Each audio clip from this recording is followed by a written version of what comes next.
آپ ہمارے سارے احباب بیٹھے ہیں کہ پاکستان میں بھی بڑے افسوس سے کہنا پڑتا ہے کہ 4 جماعتیں مڈل میٹرک ایف اے پڑھ کے امیر گھرانوں کی لڑکیاں جو کالجز میں یونیورسٹیوں میں پڑھتی ہیں اور کبھی باہر سے بھی گھوم کے آ جاتی ہیں، آج یہ نعرہ لگ رہا ہے کہ میرا جسم میری مرضی. اور ہمارے لوگ حیرانے کہ کیا ہے اس کے پیچھے جو اصل بات ہے. یہاں پاکستان میں تو یہ کہا جا رہا ہے نا کہ میرا جسم میری مرضی، اس کا مطلب کیا ہے؟ وہ کہتے ہیں کہ ہم خامنوں کی پابند نہیں ہیں، ہم جو مرضی کریں، ہم ان کو کھانا پکا کے دیں یا نہ دیں، ہم ان کی نفسانی خواہش، ہم بچے پیدا کریں نہ کریں. لیکن یہ اصل میں یہ بات نہیں ہے. اصل میں یہ مغرب سے نعرہ آیا ہے کہ شادی کی کیا ضرورت ہے، نکاح کی کیا ضرورت ہے، جہاں ہم چاہیں ہم اپنی نفسانی خواہشات پورا کریں. اور ان پاکستان میں رہنے والی جو ماڈرن لڑکیاں ہیں ان کو یہ پتہ نہیں ہے کہ یہ مغرب تو پہلے ہی سے آزاد ہو چکا تھا. آج سے 30 سال پہلے میں نے خود اخبار میں پڑھا تھا کہ یہ جنسی آزادی برطانیہ میں اس کا یہ ثمرہ کیا نکلا کہ عورتیں بغیر خامن کے حاملہ آئی، اسپتال میں بچہ پیدا کیا اور بھاگ گیا. 20,000 حرامی بچے اس وقت انگلینڈ میں موجود تھے، آج سے 20-30 سال پہلے. تو آج کیا حال ہو گیا؟ اس جنسی آزادی، اسلام کی جو برکات ہیں، نکاح کی پابندیاں، ایک عورت کے ساتھ شادی کر سکتا ہے، اگر انصاف کرے 2 کے ساتھ، 3 کے ساتھ، 4 کے ساتھ شادی کر سکتا ہے. اور اسلام نے جتنا عورت کو مقام دیا کسی اور مذہب نے دیے. اب جاہلیت میں کیا تھا؟ آپ حیران ہو جائیں گے. جاہلیت میں طلاق کی تعداد معین نہیں تھی. خاوند طلاق دیتا، جب اس کی مدت پوری ہونے لگتی پھر رجوع کر لیتا، اس کو ذلیل کرنے کے لیے. پھر طلاق دیتا، پھر رجوع کر لیتا، پھر طلاق دیتا، پھر رجوع کر. اسلام نے کہا طلاق صرف 3 آتا، 3 کے بعد فارغ.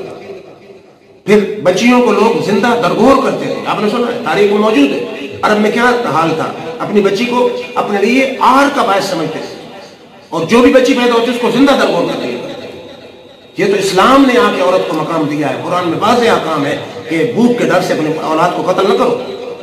پھر بدھ مت میں کیا ہے؟ یہ دوسرے مذاہب کا میں ذکر کروں، آپ حیران ہو جائیں. بدھ مت میں یہ ہے کہ کائنات میں ساری خرابی کا سبب بھی عورت سے الگ ہو جاؤ، خرابی ختم ہو جائے. اور ہندو مذہب میں کیا ہے؟ ہندو مذہب میں کہ اگر خامن فوت ہوتا ہے اس عورت کو زندہ رہنے کی ضرورت نہیں، خامن کی لاش جلاؤ اور اس کو زندہ اس کے ساتھ جلاؤ.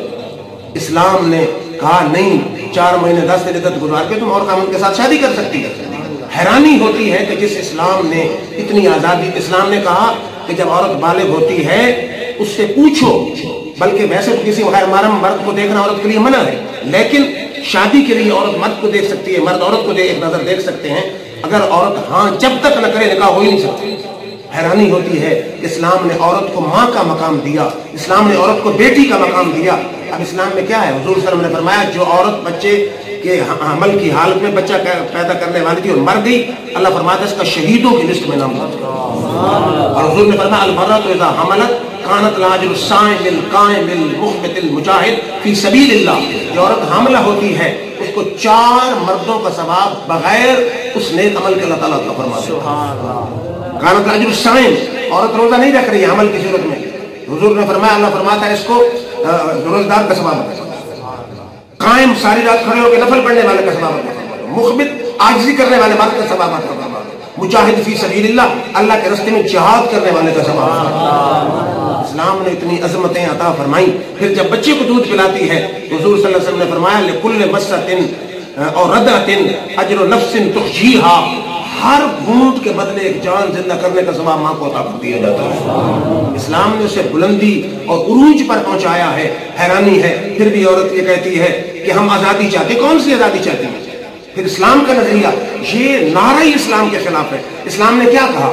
اسلام کہتا ہے کہ یہ جسم میرے رب کی امانت ہے، جسم تیرا نہیں، نہ میرا ہے. میرا جسم میرا نہیں، تیرا جسم تیرا نہیں.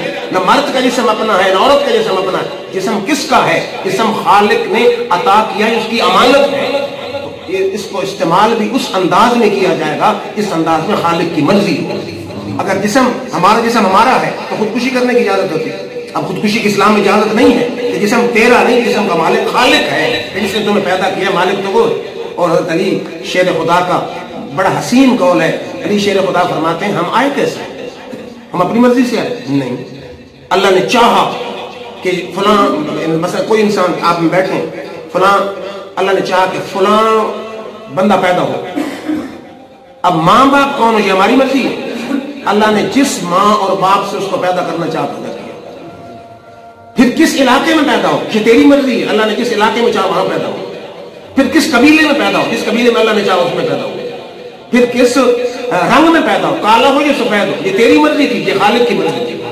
خاندان کون سا ہو، ملک کون سا ہو، تاریخ کون سی ہو، قبیلہ کون سا ہو، ماں باپ کون سے ہو، یہ سب کس کی مرضی ہے؟ خالق کی مرضی ہے۔ بدبخت ہو یا خوش بخت ہو یہ اللہ کی مرضی ہے، عمر کتنی ہو یہ اللہ کی مرضی ہے، رزق کتنا ہے یہ اللہ کی مرضی ہے۔ جب مرضی ساری اللہ کی ہے تم کس منہ سے کہہ سکتی ہو کہ جسم میرا جسم میری مرضی؟ اور پھر مرنا جو ہے دنیا سے جانا وہ کس کی مرضی ہے؟ جانا بھی اللہ کی مرضی ہے۔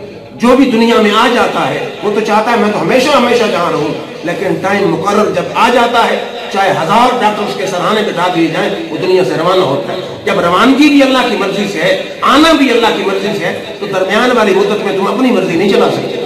اور شریعت کی کتنا حسین قاعدہ ہے، شریعت نے جو پابندیاں قرآن نے لگائی ہیں، اللہ کی کلام نے لگائی ہے کہ عورت کسی غیر مرد کو نہیں دیکھ سکتی اور نہ غیر مرد کسی غیر محرم عورت کو اپنی مرضی سے دیکھ سکتا ہے۔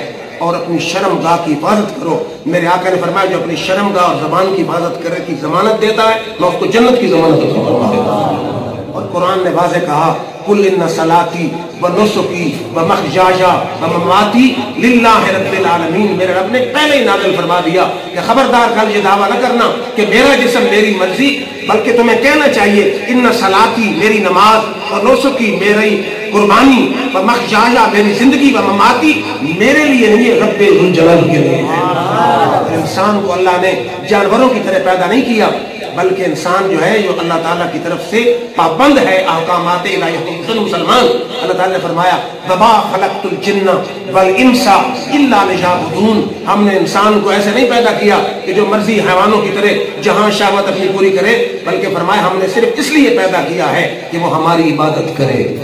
ساری کائنات کو اللہ نے انسان کے لیے بنایا ہے اور انسان کو اللہ نے اپنے لیے بنایا ہے۔ اللہ تعالیٰ سے دعا ہے اللہ تعالیٰ ہمیں دین سمجھنے کی توفیق عطا فرمائے۔